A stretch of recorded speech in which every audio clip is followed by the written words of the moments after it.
साताऱ्यातील संगम माऊली परिसरातील कैलास स्मशानभूमी आता संपूर्ण पाण्याखाली गेलेली आहे। या स्मशानभूमीतील सर्व अग्निकुंड पाण्यात गेलेत, त्यामुळे ते अंत्यविधी सुद्धा करता येत नाहीये।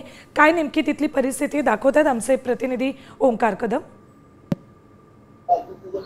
सातारा जिल्ह्यामध्ये पावसाचा जोर हा मोठ्या प्रमाणात वाढलाय आणि त्यामुळे सातारा जिल्ह्यातील धरणांच्या पाणी पातळीत झपाट्याने वाढ झाली। त्याचप्रमाणे धरणातून जो विसर्ग होतोय त्यामुळे नद्यांना सुद्धा पुराचं स्वरूप आलंय।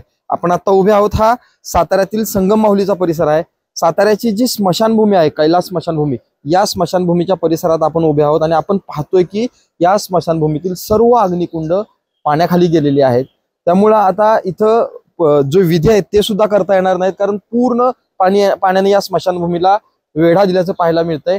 अशाच पद्धतीनं जिल्ह्यात इतर ठिकाणचे जे छोटे मोठे पूल आहेत ते सुद्धा आता पाण्याखाली गेलेले आहेत। पावसाची जो संततधार होती ती आता मुसळधार पाऊस सुरू झाला असल्यामुळे मोठ्या प्रमाणात नद्यांच्या पातळीमध्ये वाढ झालेली आहे। कोयना धरणातून जवळपास 95,300 क्युसेक पाण्याचा विसर्ग सुरू आहे आणि त्याच पद्धतीनं धोम धरण असेल, धोम धरणातून सुद्धा 17,340 क्युसेक पाण्याचा विसर्ग चालू आहे। त्यामुळं या वाईमध्ये पाणी मोठ्या प्रमाणात शिरलंय। वाईचा गणपती मंदिर बऱ्यापैकी पाण्याखाली गेल्याचं पाहायला मिळत होतं।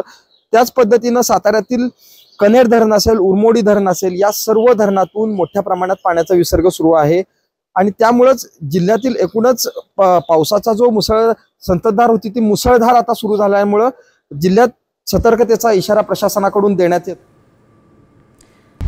आता isakal.com आहे देशातील नंबर 1 ची मराठी न्यूज वेबसाईट। प्रत्येक अपडेटसाठी isakal.com ला नक्की भेट द्या।